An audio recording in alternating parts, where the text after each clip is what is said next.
Peace be upon you and welcome to a new episode. On the morning of Sunday, November 8th, 2025, in the quiet village of Zanara in Tala Center, Manufia Governor Ridi. People were still asleep in silence, hung over the small village. But inside a small apartment in a modest building, a horrifying scene was waiting for someone to discover it. That morning was different. People began to wake up to shock. A strange post appeared on Facebook. Someone publishing terrifying words saying he had killed his wife and his son. At first, people didn't believe it. They said maybe someone was joking, or the account was hacked. But when they saw the photos, when they saw the horrifying scene he posted, everything came to a standstill. Two bodies lying on the ground. A young woman in the prime of her life and her child. Blood everywhere. A scene too horrific to describe. Who could possibly do something like this? The truth was harder than anyone could imagine. The killer wasn't a stranger, wasn't a thief, wasn't an enemy. The killer was the husband himself. The man who was supposed to protect and care for them was the one who killed them. And most shocking of all, he posted the photos on Facebook and wrote his confession with complete coldness, as if he were boasting about what he had done. This wasn't just an ordinary murder. This was a crime that shook all of Egypt.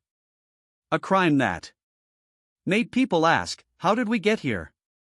What is happening to society? How can a man do this to the people closest to him? Before we begin our story, don't forget to like and share the episode so it reaches as many people as possible. And wait for me every Saturday, Monday, and Wednesday in a new episode. And without getting into too many details, let's dive into the depths of our story. The story began a long time ago, about 2.5 to 3 years before the crime. In the village of Zanara, there lived a young man named Mahmoud, around 28 years old. Mahmoud was an ordinary young man who worked outside Egypt in the kingdom of Saudi Arabia in the city of Jeddah. He worked there to save money so he could prepare himself for marriage and build his future. Mahmoud wanted to get married.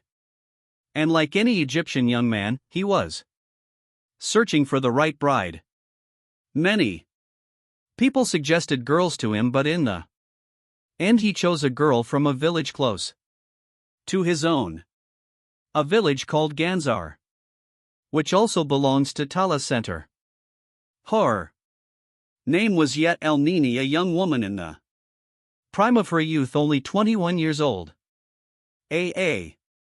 came from a very respectable family. She was a student at the Faculty of Islamic Studies Department of Islamic Sharia. She was religious, wore the hijab, had memorized the Holy Quran, and used to teach Quran to young children in the village. Everyone in the village of Ganzar testified to her good morals and excellent reputation. No one could say a single bad word about her. When Mahmoud saw Aya, he admired her greatly. She was beautiful, well-mannered, religious, and from a good family. He saw her as the ideal wife he had always dreamed of. He went to propose to her and her family agreed. The man worked abroad, had a future, and looked respectable. What was there to refuse? Mahmoud began preparing for marriage. He traveled to Saudi Arabia and worked hard, saving every penny so he could buy an apartment, furnish it, and hold a wedding. He struggled a lot to reach that moment. He lived away from his family and his country in order to gather the money that would allow him to build a home and marry the girl he loved. Indeed, after a period of hard work and effort, Mahmoud managed to prepare everything. He bought the apartment, furnished it, and held the wedding. He married yet in a simple and beautiful celebration surrounded by the joy of family and friends. Married life began and the two lived in their small apartment. Mahmoud would travel to Saudi Arabia to work and return to Egypt from time to stay with his wife. Life seemed to be going well. After about 2 years of marriage, God blessed Mahmoud and Ya with a child. In May 2025, Ya gave birth to a beautiful baby boy. The joy was immense. Mahmoud was extremely happy to become a father and Ya was happy to become a mother. That little child was supposed to be the beginning of a happy life for them. Mahmoud used to post photos on Facebook with his wife and his son. He appeared to people as a happy man with a beautiful family and a stable life. The pictures showed an ordinary happy family. No one could imagine that there were any problems or that something terrible could happen. The child was a beautiful infant only 6 months old at the time of the crime. An innocent baby still breastfeeding from his mother just at the very beginning of life. He knew nothing about the world or the evil within it. Was a very caring mother. She took great care of her son and loved him deeply. She spent all her time caring for and raising him. At the same time, she continued her studies and taught Quran to children in the village. She was an active and respectable woman, trying to balance her home, her education, and serving others. At the end of October and the beginning of November 2025, Mahmoud decided to perform Umrah. Since he was already working in Saudi Arabia, it was easy for him. In November 2025, Mahmoud was in Mecca wearing his garments and performing the rituals of Umrah. He posted a photo of himself on Facebook at the Grand Mosque. It was a normal picture. A man going to worship and draw closer to God. After finishing Umrah, Mahmoud returned to Egypt. He arrived on Thursday, November 5, 2025, and went back to his home. It was supposed to be a moment of joy and reunion. The husband returning from Umrah and the family coming together again. But what happened was the complete opposite. Mahmoud returned to Egypt on Thursday, November 5 and entered his home. He spent Thursday, Friday, and Saturday with his wife and his son. 3 ordinary days, at least, on the surface. But inside Mahmoud's mind, there was something completely different. There were doubts, dark thoughts, something forming inside him. Something unclear, something no one knew except him. Later in his confessions, Mahmoud said that he suspected his wife's behavior. He claimed that his father was the one who planted those doubts in his mind. He said that she had come to him already pregnant and that the child she had was not his. Very strange words. Words that make no sense at all. How? Could he have been married for 2 or 3 years, living with his wife all that time, and the child was born 2 years after the marriage, yet he claims she came to him pregnant? The math does not add up. There is no logic in that claim.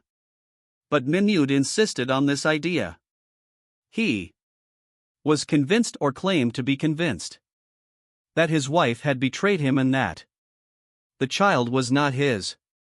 Despite the lack of any evidence and despite everyone in the village of Ganzar testifying to Ye's morality and purity, Mahmoud wanted to believe the dark idea in his head. In his mind, he began to plan. He started thinking about how to get rid of her, how to carry out the crime he had been contemplating. That night, Ye was at home with her husband Mahmoud and their infant son. She felt safe, never imagining that anything bad could happen. How could she imagine that her husband, the man she married, lived with, and who had just returned from Umrah, could harm her? But Mahmoud had made a different decision. His mind was made up. He wanted to carry out what was in his head. Late at night, or in the early dawn hours of Sunday, Mahmoud got up and took a knife from the kitchen. He went to his wife, who was either asleep or possibly awake. We do not know for sure, but what happened next was horrifying. Mahmoud grabbed his wife, raised the knife, and began stabbing her multiple times in the neck. Blood started to gush heavily. Ye tried to resist, tried to scream, tried to call for help. Neighbors heard screams, but no one intervened. People thought it was just a normal argument between a husband and his wife. But it was not an argument. It was murder. It was slaughter. I continued to resist until she bled out completely, until her soul left her body. But Mahmoud did not stop there.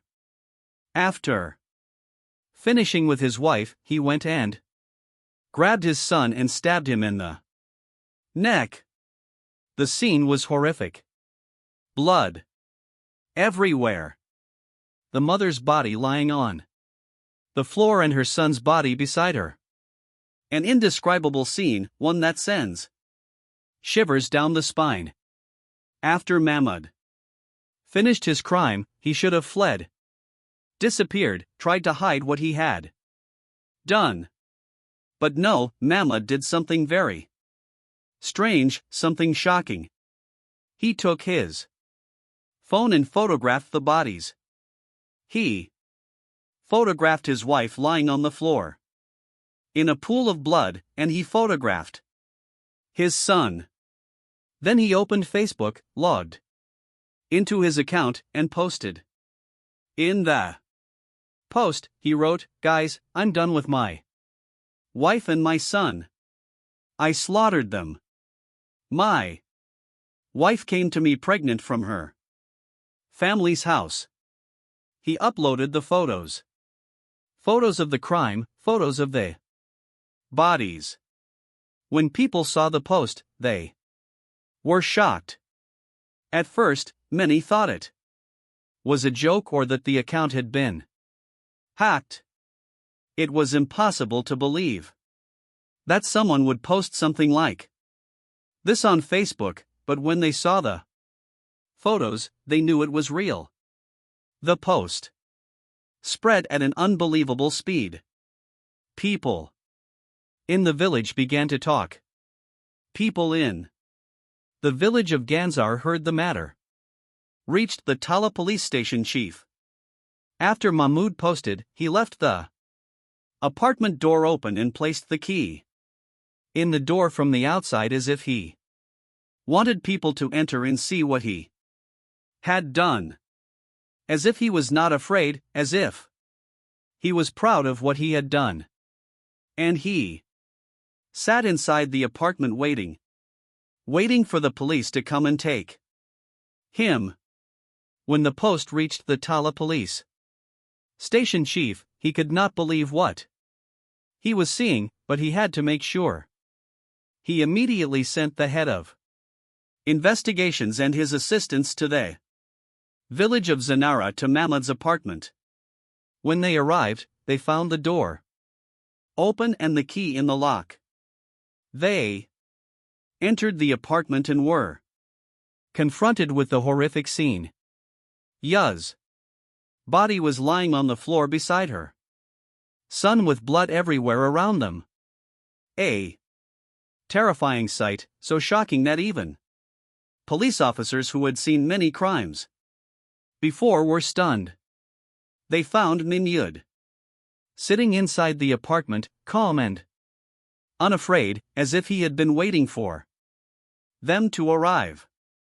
The officers arrested him immediately. Mahmoud did not resist. He surrendered peacefully and began confessing. He said that he was the one who killed his wife and his son. He said that he slaughtered them with a knife. He claimed that the reason was that he suspected his wife's behavior, that his father had planted those doubts in his mind, and that she had come to him already pregnant. The officers asked him, "How can you say that when you've been married for 2 years and the child was born after the marriage?" Mahmoud insisted on his story. He kept saying that the child was not his, that his wife had been cheating on him when she used to stay at her parents' house during holidays, and that he had to get rid of them. The officer seized the knife used in the crime and recorded it as evidence. They transferred the bodies to the morgue of Shiban Elkam Educational Hospital in Manufia so they could be examined by forensic medicine. Investigations began immediately. Mahmoud repeated the same statements. He said he killed his wife and son because he suspected her behavior. He said his father was the one who made him doubt her. He insisted that the child was not his. But the investigations found no evidence at all to support Mahmoud's claims.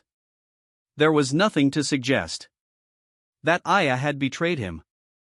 On the contrary, everyone who was questioned, whether from the village of Ganzar or the village of Zanara, testified to Aya's good morals and good reputation. A's family said that their daughter was a respectable girl, a memorizer of the Quran who taught Quran to children in the village. No one could say a single bad thing about her. They also said that Mahmoud himself loved her very much and was happy with her. Mahmoud's neighbors in the village of Zanara said something different. They said that Mahmoud's family had a bad reputation in the village. They said that Mahmoud himself and his family had problems and that people used to talk about them. The picture began to become clearer. Mahmoud was a man with psychological problems, pathological doubts and dark thoughts. There was no evidence whatsoever that Ya had done anything wrong. Forensic medicine conducted autopsies on both bodies and confirmed that the cause of death was deep incised wounds to the neck. Ya and her son were killed in a brutal manner, slaughtered at the neck with a knife. The prosecution decided to detain Mahmoud pending investigation and charged him with premeditated murder with prior intent and ambush. The crime did not remain a local incident. The story spread across all of Egypt and even to other Arab countries. The Facebook post that Mahmoud had published, although it was deleted quickly after his arrest, had already been screenshotted by people and began circulating everywhere. Many people cursed Mahmoud and prayed against him. But unfortunately, as happens in many crimes, there were people who defended Mahmoud. Some said, she must have done something wrong. He must have seen something that made him do this. A man doesn't kill without a reason. That was what angered people even more. The ones who defended killing in the name of honor. The ones who justified the crime. As if murder could ever be justified for any reason. The story did not stop in Egypt. The crime spread through Arab media as well. Al Arabiya published a report about the case on its website and Facebook page. Al Hadith Egypt aired a video about the crime. Even Gulf media outlets like Gulf News and GDN Online talked about the case. International media also showed interest. News websites in Bangladesh and India published reports about the crime.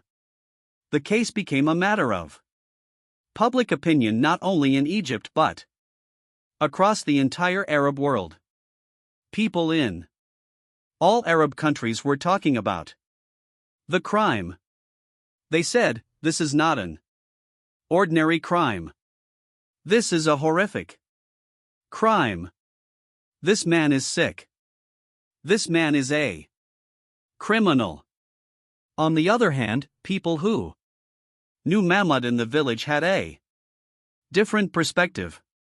Mahmoud's neighbors said, Mahmoud's family has a bad reputation in the village.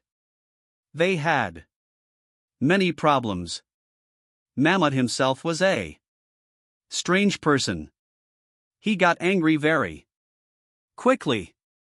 He had problems with many people. One neighbor said, I saw Mahmoud more than once arguing with his wife. He used to yell at her and insult her. We felt that there was a problem. But we never imagined he could do something like this. Another neighbor said, Mahmoud was psychologically ill. He had pathological doubts. He suspected everything and everyone. Even his family used to doubt people without reason.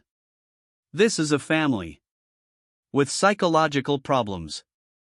The picture became clear. Mahmoud was a man with psychological issues, pathological suspicions, and aggressive tendencies. His wife A was the victim who fell into his hands. In Mahmoud's confessions to the prosecution, he said that his father was the one who planted doubts in his mind about his wife. He said his father told him that Ya's behavior was not good and that she had come to him already pregnant. This raises an important question. Did the father have a role in the crime? Was he inciting his son to kill his wife? The prosecution investigated Mahmoud's father. The father denied that he incited his son to commit murder. He said that he did indeed have doubts about Ya, but that he never told his son to kill her. He claimed that he wanted his son to divorce her, not murder her. However, the truth is that the father played a major role in planting doubts in Mahmoud's mind. He fueled the dark thoughts his son had. He said things that made Mahmoud hate his wife and suspect her. Egyptian law punishes intentional murder with severe penalties. Article 234 of the Egyptian Penal Code states, whoever intentionally kills a person with prior intent or premeditation shall be punished by death. In Mahmoud's case, the crime clearly involved premeditation and ambush. Mahmoud planned the crime and killed in cold blood. He also killed 2 people, not just one, which makes the crime even more severe and horrifying. The lawyers who commented on the case said that Mahmoud should receive the death penalty.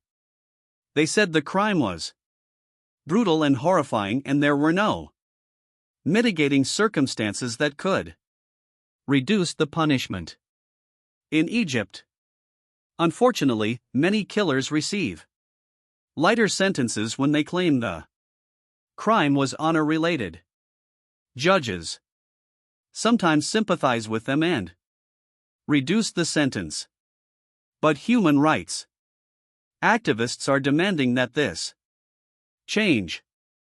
They insist that the law be applied strictly and that the killer receive the full punishment regardless of any claims he makes. In Mahmoud's case, everyone is demanding the maximum penalty. People want justice to be served. They want Mahmoud to get what he deserves. They want the rights of Yah and her son to be restored. Mahmoud is now in prison awaiting trial. The case is still in its early stages. The prosecution has completed its investigation and referred the case to the court. Mahmoud is charged with premeditated murder with prior intent and ambush. Mahmoud will likely try to defend himself by claiming that he suspected his wife and that the crime was honor-related. But all the evidence is against him. There is no proof that Yah betrayed him. On the contrary, all testimonies say she was a respectable and innocent woman. Everyone expects Mahmoud to receive the death penalty.